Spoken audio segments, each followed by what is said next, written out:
Hei tid, så det atter her ved en nødgjum parste av Gjerstamal. Og vi til så Anja Hansen, som tek seg av det tekniske, vi har tatt opp og redigere, og Paul Færre, og så selv Daniel Adol Jakobsen. Og fer en affær å spille Paul, hva ligger og hans hjerte det? Ja, det jeg har ivast. Jeg visste ikke om jeg skulle takke til fram. Men det stender i salmen 103, vers 20, til en lovsang, hvor alle salmen som han Ja.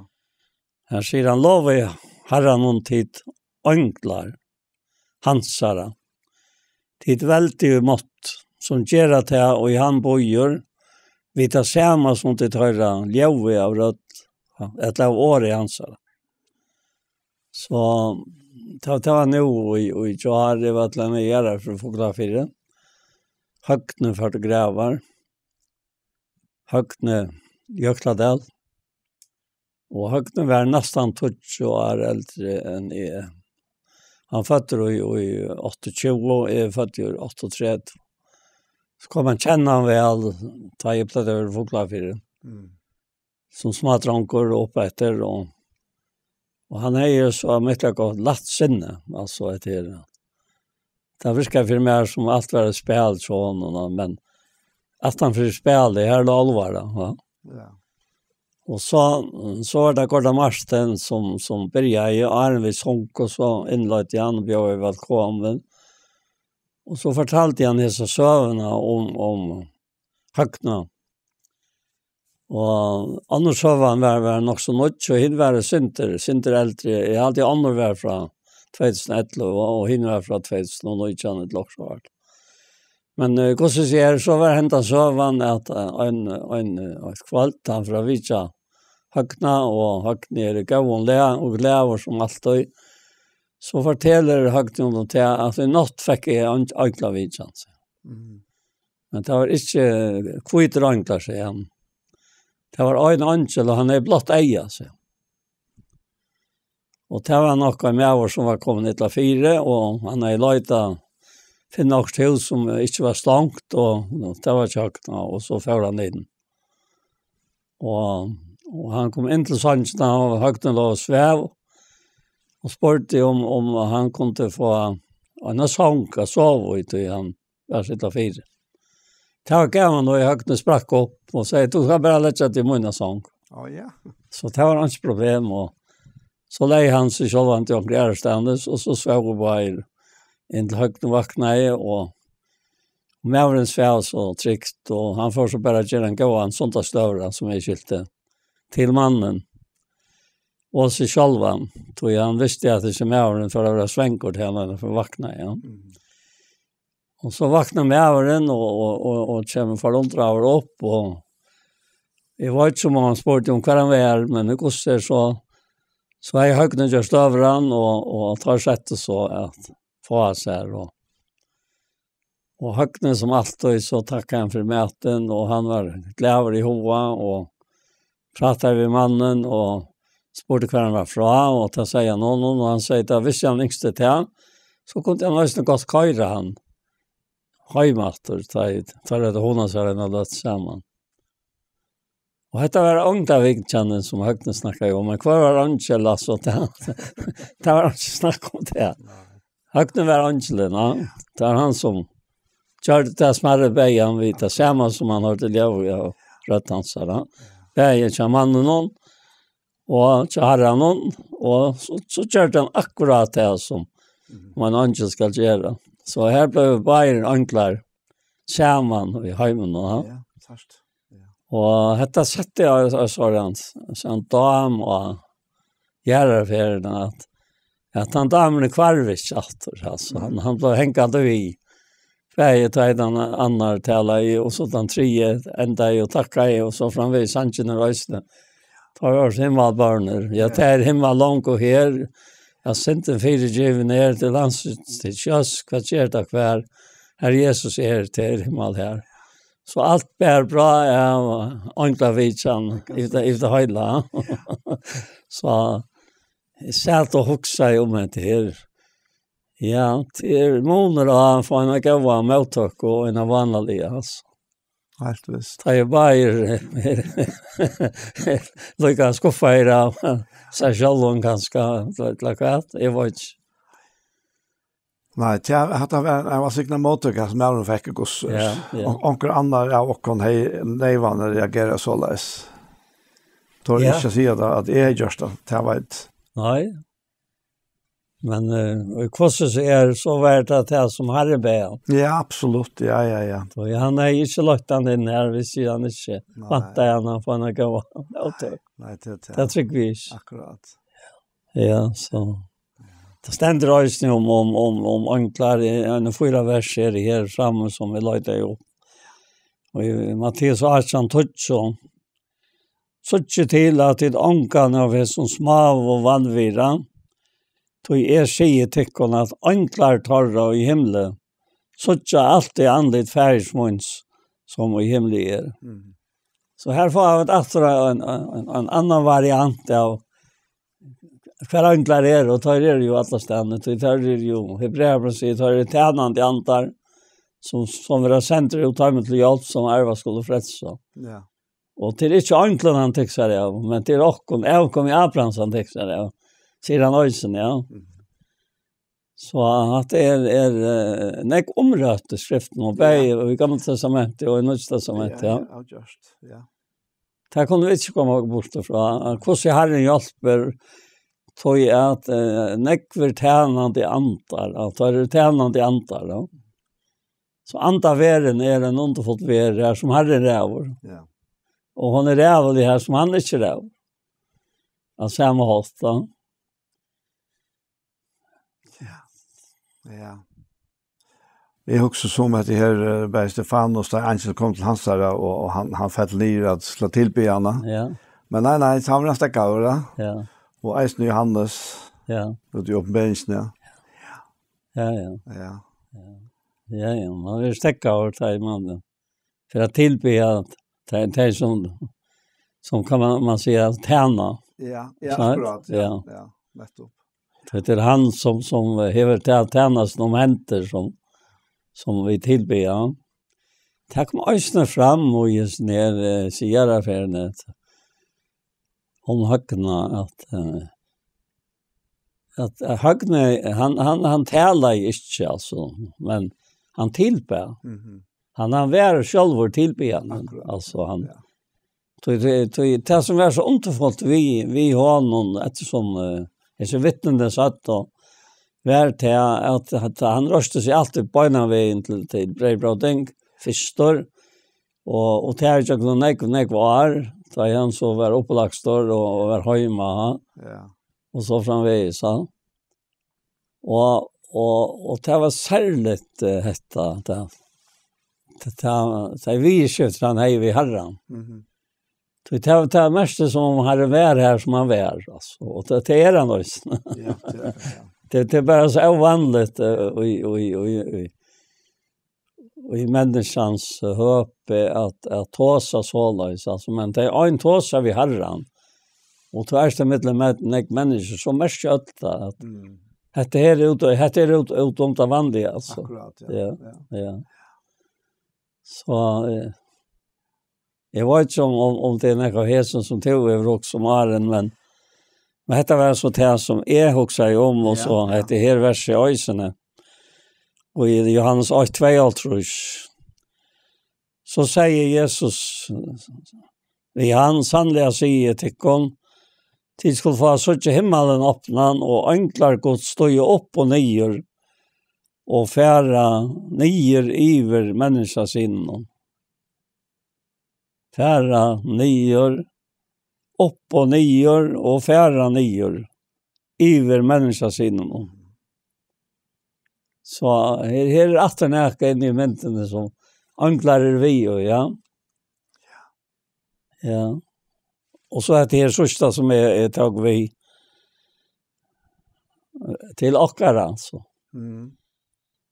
Och i 4 Korinthierbrev 6 tror jag vita det inte att vi skulle döma anklar. Hvordan mye mer ta ikke tøymelig en vidskiften. Det kommer til kjærker og akkurat midtelen, altså. For ikke bare det selv, altså.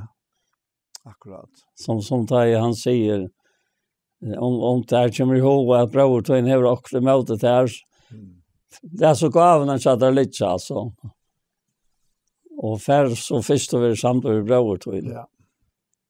Och kan så att och ber från gav och tog in. Att det är en regel som är omätliga ord alltså. Ja, säkert. Ja. Att det här är till liv som han har lagt i jocken. Ja. Och som han inte ska släppa spretta fram i jocken. Ja, akkurat. Ja. Ja. Så jag hade inte något som vi äger själva av oss själva. Nej, att är vi fatt till av nutchen, Ja. Ja. Det är det som är det. Och så är första fer och är det blev. Jag tycker vi gör det att jag läs och i samband med anklar och till i förra Petrusbrev 8 tar han säger att det är att ta anklarna skå en ute som så gott är vi också ta som hottag med ta till en kvar så igen ja. Jag sa för mig att den är herren av anklen som stod takra tjäna med det. Och han säger här och i hässen är braten någon som läser nu. I vers 8 att han älskar tid, ta att tid har inte se han. Det är förra Petrusbrev 8 och vers 8. Och ta att tid nu inte sådja, men tryckva. Glädjas tid i honom. Vi är sigligare och dörmättare glädje. Och jag får också ta om det här. Vi har kanske inte alltid varit så glada att se till. Och ofta spyr folk mig om inte gå och lea och sånt. Och jag får mig så ring och lea, men det är kött att du också så när om det som kanske inte är så gott. Att du kan däcka över uttrycket så där. Och så ser han här att auxiliar och dörmättare glädje och nå målet för trycktickare frälst och salarna. Och att det är något särskilt att här. Vi tog antaliga löven och samman vid Herren och tog kan bli så glada vår att glädjen är auxiliar. Så det är så han alltid att säga glädje och melta senne til alle menn som kunne ta den inn her. Og så kommer det store anker 4, ja. Men her taser han om næka som hever vi tryggvakkere gjøre, og som hever vi frelsakkere gjøre. Og så sier han om hessa frelsene, og i vers 8, om hessa frelser, verda profeter, granskav og rannsakav, tar som profeterar om nagene og i tid skulle få. Tar granska og kvør etla kvosse tøyen vær, og i ante Kristusar som øytar må vær, vorste av. Ta i han framman undan vittna om dårdena, løyenga Kristusar, og dårdena 18 av. Altså først løyenga Kristusar, og så dårdena 18 av. Og taimon vær åpenberas profeten, at det var ikke seg sjalvon, men akkom tar tant og vi heson, som nu tikkom på av tøymene av kunnkjørst evangeliet og i høyde antanon som sendte vær av himmelen. Heson som anklar tråd etter å skåen og i. Det er en utrolig sammansetning i heson her versen som jeg ble oppmerksommere på å ta. Men jeg ble via å være oppmerksommere på det her. Hvordan kjøpta lekker, og hvordan trykta lekker, hvordan vel varst det er, og her kan ikke nema vi næka. Så dette har vi åkene gjøre, dette vi onklere gjøre, dette vi herrene gjøre, dette vi deg og krystere gjøre, dette vi alt grunntalige gjøre, som er lagt under freds og åkere. Ja. Det vil si at onklene så trykker der og tar høyre hans har rødt, eller år hans har, og tar gjøre det vidt det samme. Så jeg tar med ikke et andre kommer her, ikke noen her. Det kan være møtstå som jeg var lyst i Daniel. Och det kan vara, det släpps ju jöknon, men det kommer alltid till tøyen. Så nej. Akkurat, ja. Och då gör det vi det samma. Och då har vi lyckats som anker sagt att vi anklon ja antal i moderna säger jag. Men är då så illa för ögonen vet jag att när det blir antal i moderna som ständer skriva bäge bröven och evangelien och i Gamla testamentet och som är präkva vi öliga när kon dömorna. Det är ganska helt vitt som går bra moderna att det kämpar där. Alltså mer har det bara glätt alltså att också om hur ska väl skipa det. Ja. Du vet helt upp himmelrum vi har allt det är fantastiskt. Men det är något helt annat. Ja. Det himmelrum är ju det känliga och egentligen är det okänliga. Som allt det känliga var tidigare va. Ja, helt visst. Alltså jag måste säga jag har inte ordentligt doa fyra helt med till enklar annan till att det sitter virkelig brus på enkla hjälp. Ja. Och det här man upplever alltså ofta än man faktiskt ganska huxar och täller då. Ja. Kvar det är så närvarande i stövvorna. Ja. Och du har ju vittnesbörd från falskjästen som har uppleva stöver som är så oförklarliga att det är bara förklara vi enkla vitjarna. Ja, men så stöver som han har tjackna. Ja. Böjna vägen fänka tankan. Böjna vägen av att han som har fosor är så enkla firmor. Ja. Och böjna vägen av få man och såntjena. Ja. Och så och i svavnen nästan också mannen. Och så färra och fyrröjka och man har som mer närkrant i löven har glömt. Alltså det var inte nämnt om vad det var så där. Vi kommer inte chatsen för så vet han. Men hvis han lever i det och han höjer och lite jag var inte ju det blev alltid. Alltså jag måste bara säga vet det att det må være en åndefotler angel to fækst. Og han kallar det te-angel. Ja, nettopp. Jeg kjenner det. Så glad var han om at du kom. Og han slappet hjelp av det. Det stender jo faktisk øvert. Ja, det stender øvert. Det må være gestablu, ja. At ta kunne vi, og sånn har vi alltid haft enklere til gester, da. Ja, og sånn jeg har du ringte, så sier du det. Jag tror jag så gav medhjälpare. Nej, jag säger så jag så gav hjälpmotorer. Ja, hjälpmotorer. Det förstår jag inte allt. Det har vi aldrig en lögnfallt att det är ett hjälpmotor.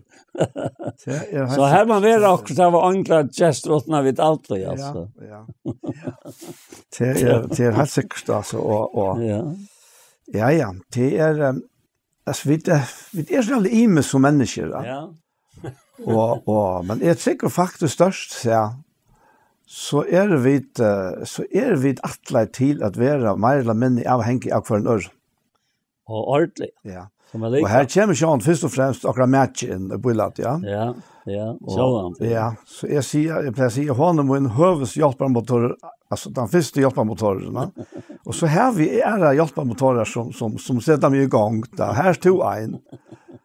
Och jag kunde nämnt eisne, men låt vara, men alltså det är särskilda personer som och eisne det som är så lätt mest till. Vi har en hjälpmotor. Ja. Alltså för mer viskar det som B2 och andra det huxar mer om mig. En sig självan och i för någon.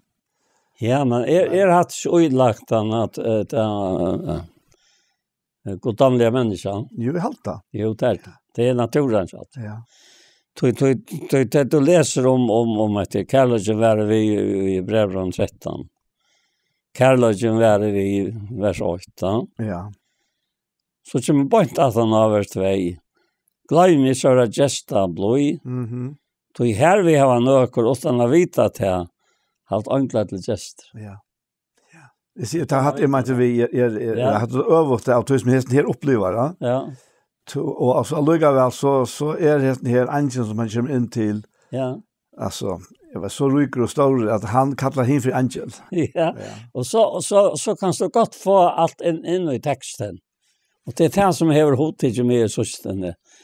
Så väl och i händingarna och i förra fram passa in i texten som är lagt till grund för att det är så läs. Till vers 3 säger minnes fänkarna som hade de själv vare fänkar, minnes de som loja som de östen själv är likam. Ja, så jag kan inte ut det ser. Ja. Ja. Ja. Alltså, på en av vägen att fänka Ja. tankan och i texten eller budskapen och livande gör han vid antan alltså. Men jag tycker högt nu här som förn här och kanske säga kanske att han också om det.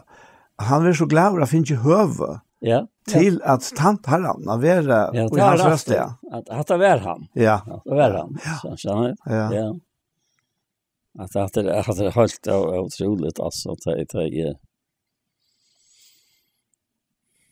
Ja. Ja. Jag tror nästan inte säga det, men tack om östen fram en sankor som han domte så väl ja. Ta mer än sias kan.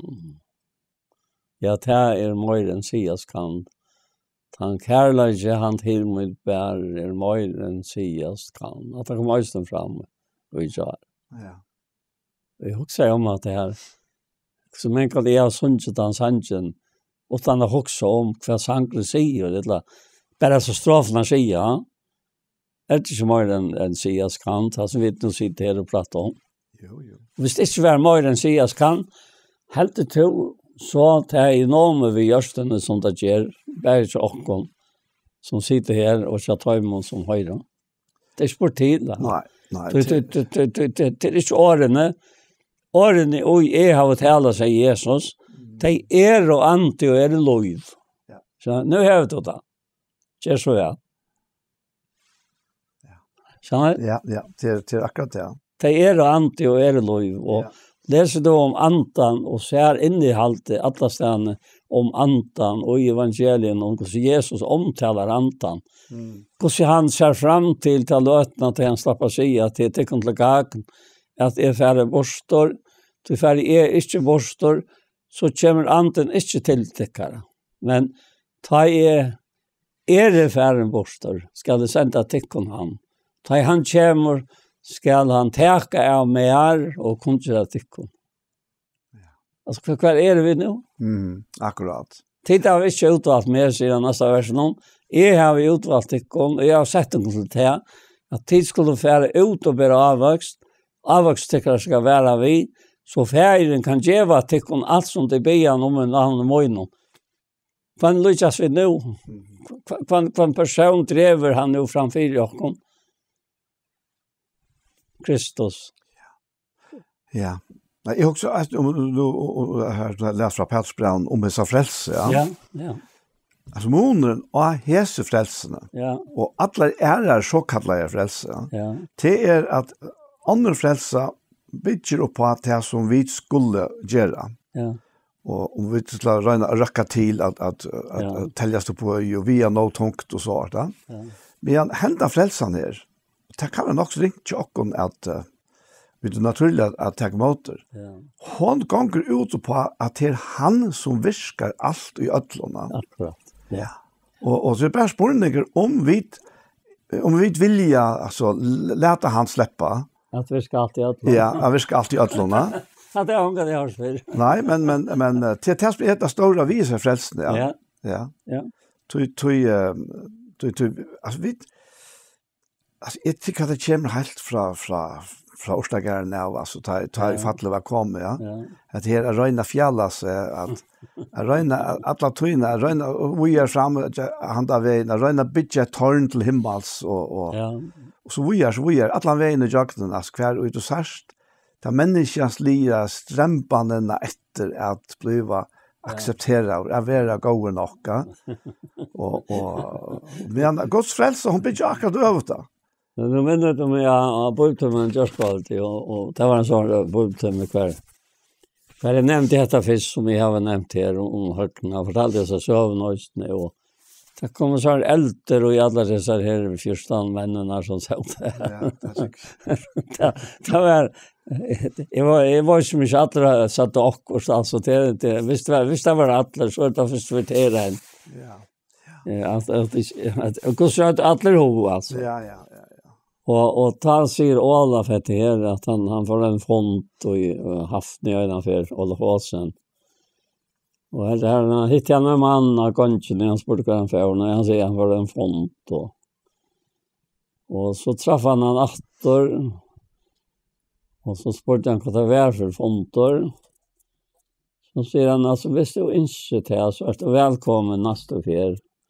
Och enda fonden. Han kunde nog inte akkurat ta. Och så för det som är att han fonden och han sa pura förundrad om vad för fram. Och det är vi ett antal att göra. Och så och så säger alla vi han helt till att hej haft att där sagt det inte att det nästa fonden någon. Nej, inte ens i den så. Han så kom efter. Då säger han, jo nu hade jag med sig den. Så hände det här, säger han, att jag som strötte själva, akkurat som du nämnde nu, att det var inte att det var nog. Ja. Jag var färdig sång, att hvis jag minns att, och knappt så, ja men, du ska inte göra självor. Hatt det uttryck här. Ja, netto, ja. Du ska inte göra självor. Han kakk vi alltså.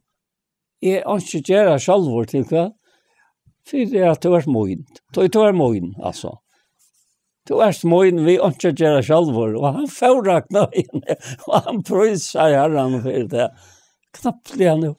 Du ska inte göra självor. Det är det som han är störst i. Ja. Och så fortalte han att du fått något. Det var alla så Gustav Virska och att det som här var att ta ett latej, ja. Och att det det. Ja. Du väntar åter till det att du är ute i spelen och självor. Du är tid som vi. Ja. Du är tid som vi. Det. Ja. Det är så övrigt av åkar också. Ja, det.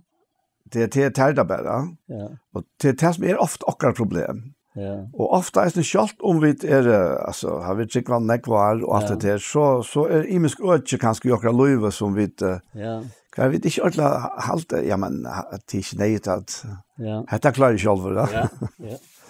Men han inte släppa vara att han som faktiskt gör värst. Ja. Ja.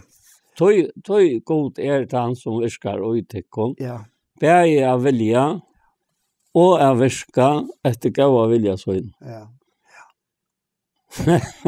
Jeg tar ikke, til så, henta vikan som fjæren er så røyk og på hentingar, så tenker vi at det var unga menn at tar sprøyta, varst det okkar hos unga til ødlis læra, ja. Ja, akkurat, ja. Og gjør det innan og fra, og måte så gjør åttan fra, og så annet det til, og så i kjær vi fikk å kunne drekka, og Kari kommer inn, og det er nok fri alt inne, vi sitter her og får åkken, og Kari spyr med seg mennar, og han spyr om å lese bøyblene, og allt det här han på fram alltså. Och så säger Kari det här.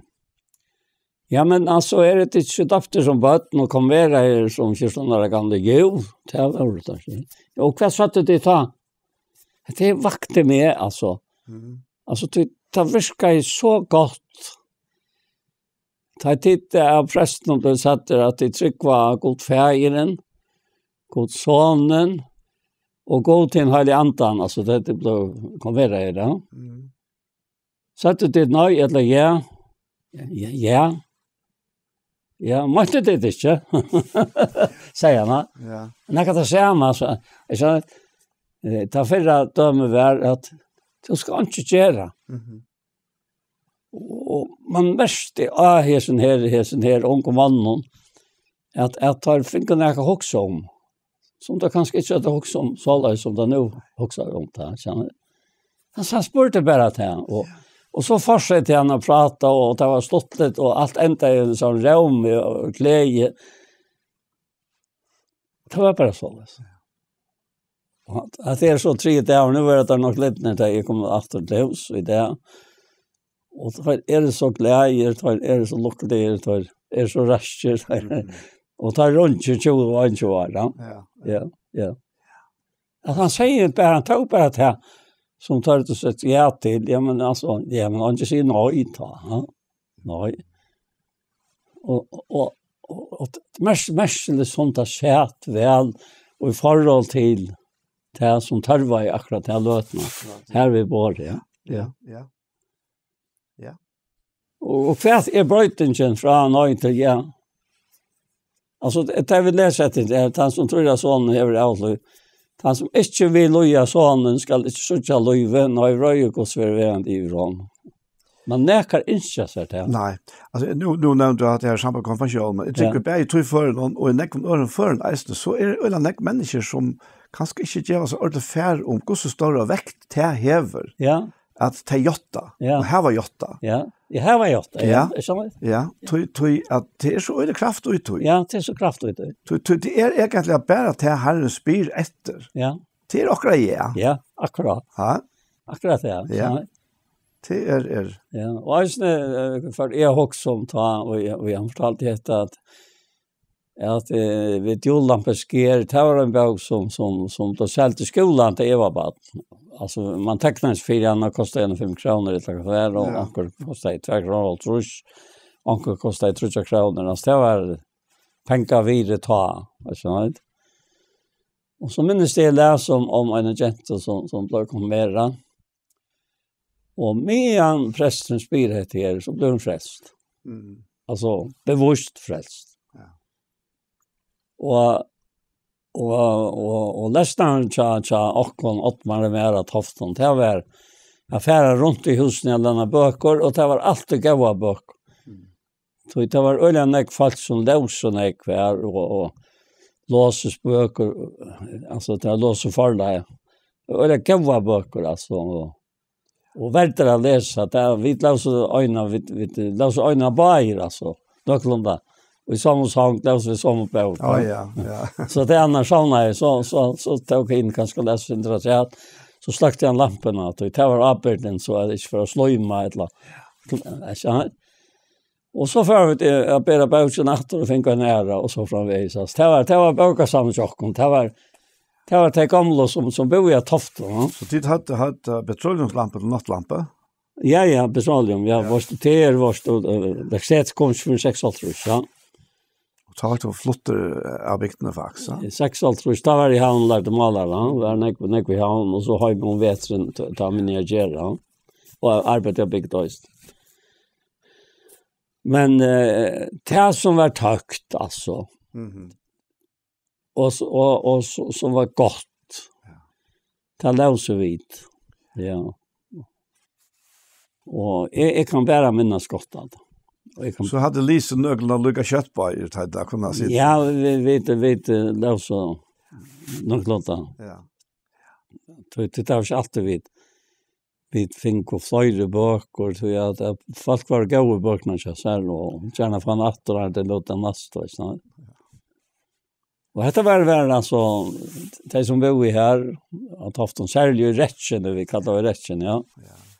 Men man minns alltså man minns att husen här från för skolan 45 18 krutche och så framåt inte man var 14 år i 2 år tror jag. Det låg som ta skola tojen hon var på handmaten. Så tid har faktiskt haft ett livande bogasaun här att Tofton. Ja, det var rättliga livande. Ja. Det var det. Ja. Man visste kanske kvar det finns också bok eller vad. Jo. Det var gott. Ja. Men det som vi glömmer ofta och i sammanhangen är att god och att han låter ta en sortsan. Så? Ja, akkurat. Att god ja. Det, säger han. Och är lönen tar emot som sortsan med. Ja. Och så tar jag att säga att hvordan kan du søke han utan du tror han, og hver først å trunna fra, det har fått øys fra hånden. Så det er alt en gav. Han en gava til togjen, og i heil og løytja, sånn. Ja. Vi alle skjønner Så den äterlig egen löjkon och allt det som och god, det och i tär, det du trösta Jesus. Så det öjliga möjligheter för att utvecklas till att, som Sangre säger, att han har en Sangre som är att täcka tid. Det är alltid viktigt, säger han och i Sangre, skammas vid Jesus kvar han som tar skammas över han, om han som anklar synja om och pröjsa hatt i himlen om, alltså. Så här är det efter anklarna ju i Jesus, och så från vi, så. Ja. Ja, att här vi så lagt mest till och systen över mer att märka att ta talan om han. Ja. Så blev det inte därpor och trångskiktor to öppnat. Så vet. Han hever til avverskan. Ja, han hever til avverskan og gjør noen talene av månne manna. Ja. Og tar så tar vi lett i atter for tog. Så ble vi tunkor. Og kanskje skjøter til ikke å være som vi ikke med å være. Det er ikke slett ikke å være. Nei. Sart atter avverskan har vi til hva en annan. Ja, ja. Jeg husker om at det her året her haltet i Efesos brev 4. Ja. Efesos 4 kapittel og 22 vers. Her sier han, «Ungen olykkelig tala kom til denne munne, nei slik som gå til oppbygging, som nu tarvar, så de som høyre kunne få nøye vi henne». Ja, akkurat. Ja. Altså at iverføre nøye vi årene. Ja. Jeg har alltid fortalt det, ser det i Linden i en affär. Jeg kommer sore tølja en morgon, og det var mann og morgon alltid. Vi smirer et loksvaret, og her ser en hantel, og det var rett og slett tølja til han fører, til en tjej et loksvaret, eller 6 færre. Og så stender en kone her, som jeg helt kjenner, helt bestemt at jeg kjente henne. Og hun sier at døtteren som skal konverteres, men hon säger, mamma, jag vill komma till tryck av Jesus, säger hon vid mamma sin. Ja.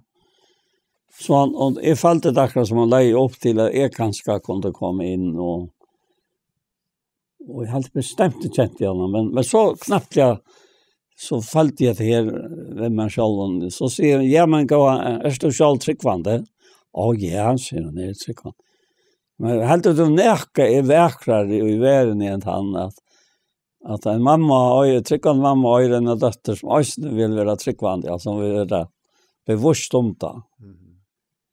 Att mamman lägger henne till Jesus. Jag sa gott alltså att det ramt upp lätt. Ja, han visste som hon dotter, jag säger. Det var ju bär i hjärsta för en och Jesus och han sa till egna hjärta där bränner det kärleka till henne. Och i tøyne hjärsta kärleka Guds uttalt för andan som given så jag halte till att jag får inte täcka sig glädjen för att det var mamma som lötte mig till Jesus. Ja. Och så skiltes vi. Jag minns inte om vi började bön. Och så helt bestämt jag visste hur hon var. Hvis hon høyrer det her nu, så vet hon om meg til her. Og jeg kom inn i et huset som vi helt om bo, og det har vært og slett ikke så. Så det er nok så. Og jeg understand iver akkurat nu, altså. Vi snakker som om vi kjente oss. Men det har vi ofta lagt mest til, at tryggvande snakker som om det kjennes. Ja, nettopp. Og kanskje mer som tog en fjerde, men eldest da. Ja. Vet jag hade till öppnar i tøyene och i det. Ja, det är väldigt öppet alltså att det kommer till det samskiftet, ja. Och just antal det. Och det rickar otroligt gott. Att han den här tjänaren som vi nämnde inte en. Som var det 4 värn, ja. Nu nämnde du att det här år i Johan, vad är det att säga att tar det in i oss ner. man löper inte fram av alltså. Du löper inte av folk. Du tråkar det helt inte på folk. Du köver det helt inte. Men du är i en sån tillstånd att det är akkurat som det här är en kämtla människa. Alltså, du följer några mittlen. Ja. Sant? Ja. Akkurat som det är en skrivare brev och du följer här ett eller annat som inte så gott. Ja, man tänkte på att jag nämnde om Iverföra Naja. Iverföra Naja, ja. Iverföra Naja. Ja. Det är sjaltan man hör två som händer mat så vi gör det. Att det är bara vi som sitter och tåsa och anger vi, Jon Smøyløs, de skriver och allt det där. Och för jag får att upp på skärmen och så framvisa. Iverföra, det är det värsta år. Och det dansar det första var inte överföra, det är ju ansvar, men vi brukar det. Det är grunden till vi gör det. Inte bara hanta det till en annan som har låt, men det fer från hjärta till hjärta. Ja. Och vi kör från smått till bark och kött stöjer tack upp och sånger. Här för bäst var gråter och sorg. Och vi när man känner till det. Ett namn som ger mycket till det. Alltså det är bara så helt otroligt att mycket till det. Alltså nu läser vi om Jesus och lärarsvännen hans och han var lärarmästaren. Ja. Och så kommer det här till han så här i öjmörsen vi nej att de har inte att äta. Ja. Och så säger han att det ger tid timon att äta. Akkurat, ja. Ger tid. Ja, här är det. Ger tid han att äta. Ja, det som kommer till med bara nu samband med det är att vi kanske ofta hitcha och bia om som du nämnde är det massa mammorna här. Ja, men vi det själva svärre till bönnar. Bäj jag själv och örona. Ger vi tittan att äta sidan vittare. Ja, men vi det var ju inte. Och då så för att leta så kom där vi sån här lilla matpackan. Det var inte så lilla men en person kanske vill rytslut, kanske attla till några där. Ja. Men till en manfjäll på flera tusen folk så var det ju inte. Nej. Men han så var signada. Ja. Så han får inte vitt efter. Han signade det och så lät han tärfära vitt ja. Och avlopp är han inte kunna kosta lomman så att säga. Nej. Tjej fotla kurvar. Ja. Så det har upptidget med rättlandet systna. Ja. Det är nog snack in i här vi lika med Kristus ja. Ja. Det att han häver törv och att ha okkara likam som så ett likam. Ja, akkurat. Som du börjar vi högna här. Ja. Att hava okkom trejar ta och okkost era. Jag blev nästan med sådana där alltså inte med sådana där jag högna i färden och han är öll inspirerande men det är väldigt alltid glädje väldigt alltid glädje så han och alltid och det har vi ofta ser vi med själva att det är alltid högna men det är alltid inte det. Så allika väl det hos mig om så har vi allika lotta. Så det är öliga latt ta i ljuset kommer in och myskre vajkborstor ta mister så en mat ta i ljuset jag gör i Jesus.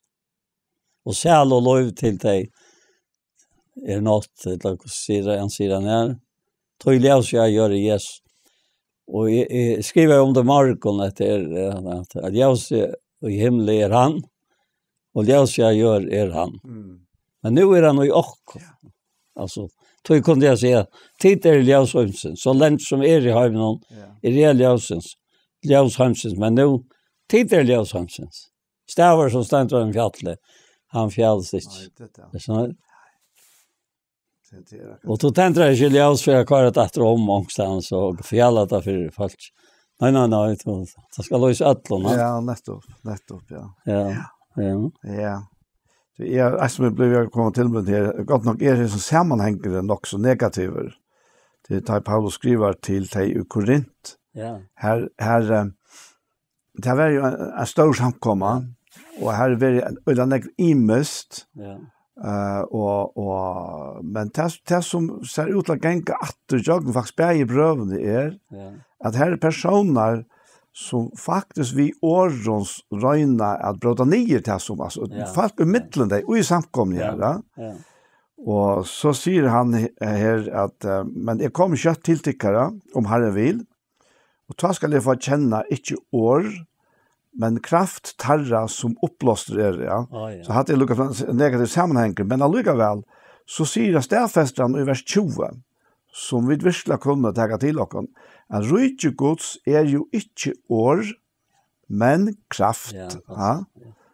Alltså alltså att han konstateringen att det inte åren egentligen ja. Nej, det är kraften som. Ja, den kraften som i åren då. Ja. Det är få personer som talar mer än Paulus och talar vi hela andas kraft. Ja. Men tar vi för det här negativa och nybrodande, sätta spurningar och kritisk och kanske för att täcka sig själva in på en grammat att jag vet. Jag vet inte kväta. Men och kanske inte jag dock under att ja, men heter Heilov Reie har vi hört omkring sagt som handlar rätt lilsen. Ja. Men det är inte kraft uttog. Ja, han säger att Reie mans aurikarista som att det är gott så här kan. Ja, men tror man lukas skilt på heter Heilov Reie. Men ta så också om Elias ästna. Ja. Ta han ta han skulle uppenbara sig för jonna. Ta det var bäge stormar och jaktskjolte och elder och allt det. Ja. Men inte fyllt sust. Ja. Att han milda så kom. Nettopp. Här uttog var Herren. Och det har vi dessa krafterna som i rikegods. Ja. Att hon till en kärlekskraft. Nettopp. Till en vinnande kraft. Ja. Det är en gröande kraft. Ja. En kraft som främmer satt och sämje mellan människor och fri. Ett annat omkörde är bra det ja, egentligen. Det är att och det har ju att evangeliet till på det är det. Det är bra. Ja, det är bra, ja. Och tog passa det så väl en till så vidare sagt det där. Det lukar mycket kvar det är och hur det är här då erst. Ta det höjre rätt här tröst du av god fären, tröst du av god sonen, tröst du av god till helig andan så har vi då allt här. Och det dreier sig inte om kvar det är och hur det är och vad annat är. Men det dreier sig om tröst du. Ja. Och att det är rätteliga av värst. Och allt då. Alltså lika mycket kvar det är så kan du komma vid evangelien om som to är. Ja. Och uppleva det att det gör det som Herren sände det till. Ja, akkurat. Så det är inte spårningar om akkurat nu har stämningen inte så gavvård och nu är det och så framvägs. Ja? Och det har vi ofta lintet till människaliga till alla. Ikke var fyrig det og alt det der. Jeg bare gjør helt verre. Ja, men du gjør helt verre vi ikke. Det er det man sier. Ja. Du gjør helt verre vi ikke. Du omskiltade vi at du er ikke konstant. Omskiltade vi at nå var det og så framveges. Altså. Ja, men så gjør det bare helt verre. Så her er øyne som vi tar at det er til dere. Vi kvart man lagt mest til at han får best brukt dere til standren ikke går. Ja, ofta tar man kommer nøye seg selv, det er sånn helt annet. Men jeg husker som at her tar man faktisk ved tidsen av bålet på en måte av herren noen. Ja. Og man, ja, men jeg må ha lykkes med å fyrreke med at jeg slett ikke akkurat her som støten akkurat nå. Men jeg har lagt mest til ofte at alltså ta släpp han lättar fram ut. Ja, nej. Tror att vi blev utkopplade, vi är nöjt till att koppla i hamn istället för akkurat egna tankar och tankaspinn. Ja. Det kom Øystein fram och just att jag fortalte om att jag kallade av Vitsa en man och han gick flera för fram i jorden. Här smalla touchen. Vad för han att säga och så tar det han knappt och bänkar på och jag kom in. Jag stod för vad sikna och kom här Nu läser jag diklar med öppnar bojpen. Jag så Han läser. Inte bara till han är läser för en danskare som la så innan honom. Och säger vi han kan helt det danskaren säger att han tror inte att pettet som ständer bojpen säger. Och jag rör jag läser för en danskon. Säger han. Att med överden. Som han inte tar till något. Ja. Det kan så ja. Alltså det är människoliga och men att processen här utanför Arne kommer in. Hon körde personen näckbättre ägna till att glädjas och fäcknas. Så nu har jag inte negativa som lutar i så och i sig själva. Alltså att det är så öliga störst till först och till örentne. Och ta röjse sig ut här när möter. Och så först var lika väl och tog ganska själver och tog ganska rista hand någon. Pipras vid mån någon ett också är det så. Nu renner det ut i att här är det gott och så. Ja. Att det är öliga chansant. Nej, jag kom ju tankar om en händning ta jag själv skulle färra att vitja en och det var en skillnad som var av spalen som jag fick kräft. Och jag har fått såna nej för att det skulle färra och skulle förbia för Ja. Men jag kom in och jag snackade bara om allt annat och vi snackade samman. Och jag tror inte att börja att bia. Men ta en sån valsikna av hjälpmotorer här som inte en affär. Och till mig som ligger så inne honom. En äldre man i Archon som jag visste väl alla vi hälsade på varandra möttes då, men vi känns inte som så. Men ta jag pratar om löte så seriöst ni här. Daniel, vi är på en fyr Jakob och så vi Jakob. Och så var Lester Lios då. Ja. Jag är alltid ofta att jag är så rädd avhängig av hjälp på motorn. Ja, men man missar inte att det är. Att det är en välstånd. Du missar inte. Nej, inte. Alltså, du visste nu blir knappt det blir så fältet att jag kommer här. Ja, nettopp, ja. Och nu kommer något annat i det. Ja. Du ska inte komma så där, som om att du kan. Nej, akkurat. Du kan inte. Det är bara han som viskar ut där. Bara jag får att jag vill ju viska så det kan vilja. Ja. Så det är inte naturligt oj. Och så teatret att det blir bara för det. Att Godrich orättvisor som han skulle göra sex. Ja. Glömt kärleken vid vårt namn alltså. Jag vet här var tant och tjäna i någon höjde. Men så lägger han hetta sig. Men inte och är att en kritiker har lyckats till ändan ska vara sin samma egenskap och så är han inte vitsa. Och sin samma egenskap finner fotlo vissu vånen. Så att det inte var träckor. Akkurat. Så nu är det alltid inne i göten, ja. Ja, akkurat. Ja. Och mest var man vara så näck som hon vid och fara där. Ja. Men hon ser grejs. Nej. Och det är ett som är alltid för ända vid det. Alltså, jag tar sig vid folk. Det är så rävligt kjett om tar sina fröstingar. Tid det som inte är gott. Som det vita. Och jag lägger där lov. Och lov är så med man så innan. Att det är då inte att sucha till att vara fröstar i kind. Nej, akkurat. Är sant? Akkurat. Ja. Det är och det gamla människan och du är fröstar. Ja. God fröstar onkan. Är sant? Nej. Och till han som bor i det här. Det är nämnt ja. Det är som är det. Så till öl områden jag vet som upplevat av är upplevat ölen jag ganska mer för än det. Ja, så vad siktar ni med alltså att ha det vid till tjänsten. Ja. Måste vara. Så och så tar vackra vers i Jakobsbrevet kapitel 8 och vers 12. Tar han säger det här att Sälor är han som helter ut ur frosting. Ja. Ta i livet röjna han. Ska han få kron och lufsens. Som går till vi lov att ha och som älskar han. Men kvart var först. Halt ut ur frosting. Och det var vemmeligt. Det var rävligt. Men det var i halten. Det var lörst för halten. Men det var inte lörst för frostingen. Och som halter för. Nej, akkurat. Är sant? Nettopp, ja. Ja. Det. Tack för det. Så är vi kommet til enda dessa kjentingen, men jeg får begynne bøn, og vi får slått helt. Så gå feir i himmelen i Jesu navn, og så takkar vi til her for tøyna nøye og tøyna kærleika og tøyna omsorgan. For tøyt veldig og for tøyna kraft her. Takk for Herre at du han som ræver i eimjukleika og i okra liv. Du ikke herrer og kommer i pushen etter okkon, men du ikke elska fram i okkon, tøyn egna son. Takkar vi deg for fær. Takk for disse løtene her. Takk for tøyt livande år.